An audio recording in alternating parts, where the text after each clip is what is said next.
সকালে হাঁটতে বেরিয়েছিলাম। হাঁটতে হাঁটতে সলপ থেকে সোজা চলে এসেছি মাকড়দায়। কেমন আছেন সবাই? আশা করি আপনারা সকলেই ভালো আছেন। সলপ লাইফস্টাইল ব্লগে সবাইকে স্বাগত জানাই। সকাল এখন 6:30 বাজে। মাকড়দায় এসেছি। মা মাকড়চণ্ডীকে দর্শন না করে চলে যাব? সকালে তো গেট খোলেনি, এখন মন্দির পরিষ্কার হচ্ছে। মন্দিরের বাইরেটা পুরো জল দিয়ে ধোয়া হচ্ছে। দুজন লোক রয়েছে, একজন পাইপ দিয়ে জল দিচ্ছে আর একজন ঝাড়ু দিয়ে জলটাকে পরিষ্কার করছে। ওনারা মন্দির পরিষ্কার করুক, ততক্ষণ আপনাদেরকে আমি মন্দিরটা ভালো করে দেখিয়ে দিই। কিছুদিন আগে মা মাকড়চণ্ডীর পঞ্চম দোল অনুষ্ঠানটা হলো, তখন আমি এসেছিলাম, আপনাদেরকে ব্লগ করে দেখিয়েছি। এই দেখুন মা মাকড়চণ্ডী, অপূর্ব লাগছে মাকে আজকে। আমি প্রণাম করে নিই।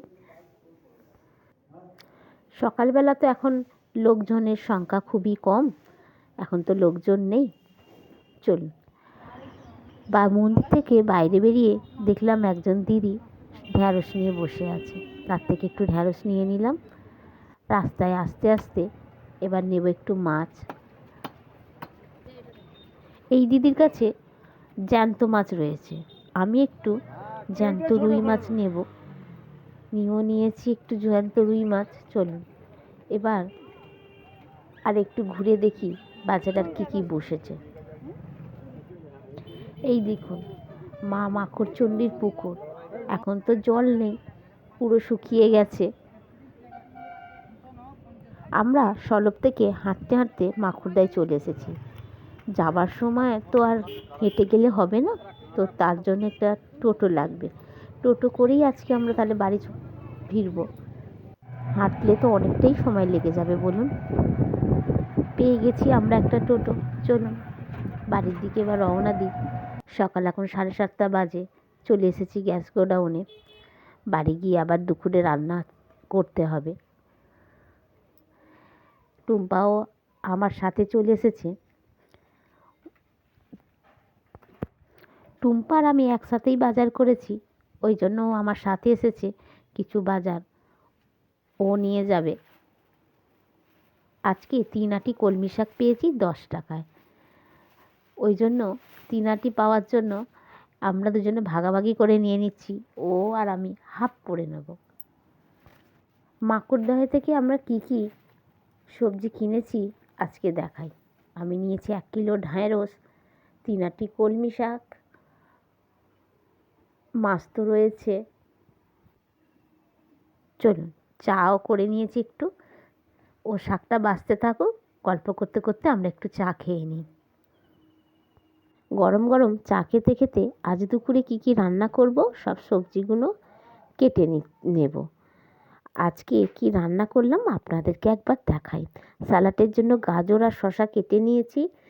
পেঁয়াজ শুকনো লঙ্কা দিয়ে ভেজেছি কলমি শাক, আর ডাঁটা আলু রুই মাছ দিয়ে করেছি পাতলা ঝোল। গরম গরম ধোয়া ওটা ভাত রয়েছে। আমাদের মধ্যবিত্ত পরিবারে একটু মাছ হলেই চলে যায়, আর গরম গরম ভাতের সাথে থাকে যদি এই রকম পাতলা রুই মাছের ঝোল, তাহলে তো আর কথাই নেই, এই দিয়েই খাওয়া হয়ে যায়। বিকাল এখন 5:30 বাজে।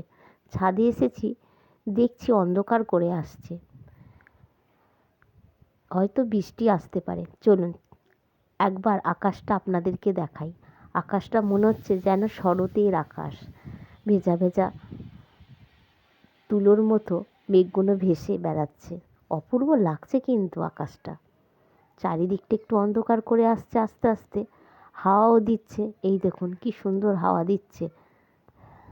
কথা বলতে বলতে এই দেখুন আকাশটা পুরো অন্ধকার করে এসেছে, আর ঝড় উঠেছে, হাওয়াও দিচ্ছে। অপূর্ব লাগছে কিন্তু আজকের এই বিকেলের পরিবেশটা। চারিদিকটা পুরোটাই অন্ধকার হয়ে গেছে। ছাদে আমার প্রতিবেশীর কাছ থেকে কিছু মাটি আমি এনে রেখেছি। সেই মাটিগুলো ছাদে রেখেছিলাম, দেখুন শক্ত ইটের মতো হয়ে আছে। ঢাকাটা খুলে দিয়েছি, যদি বৃষ্টি আসে তাহলে মাটিগুলো একটু নরম হয়ে যাবে। ঢাকাগুলো খুলে আজকে রেখে দিয়ে যাব। বৃষ্টি এলে বৃষ্টির জলেতে মাটিগুলো নরম হয়ে যাবে। আর একটা কেটে আমি গাছ বসিয়েছি, কুমড়ো গাছ, হবে কি না জানি না, দেখি। শক্ত ইট হয়ে আছে দেখুন মাটিটা। বৃষ্টি এলে মাটিগুলো ভালোভাবে নরম হয়ে যাবে, আর একটু অন্য গাছ বসাতে পারবো। আমার প্রতিবেশীর কাছ থেকে এনেছিলাম আমি আর সিনচান, বস্তা করে ভরে ভরে এনেছি, খুবই ভারী। চলুন, আকাশ একদম অন্ধকার হয়ে গেছে, এবার আমি একটু নিচে চলে যাই। বৃষ্টি পড়ছে ফোঁটা ফোঁটা। চলুন, বৃষ্টি এসে গেছে জোরে, নিচে চলে যাই। আমার ব্লগ আপনাদের কেমন লাগছে আমাকে কমেন্ট করে জানান। ভালো লাগলে ছোট্ট একটা লাইক দিন। এই লাইকে উৎসাহিত করছে আমাকে নতুন নতুন ভিডিও বানাবার জন্য। আপনারা আমার পাশে থাকুন। সবাই ভালো থাকবেন, সুস্থ থাকবেন আর সাবধানে থাকবেন। দেখা হবে নতুন একটা ব্লগে।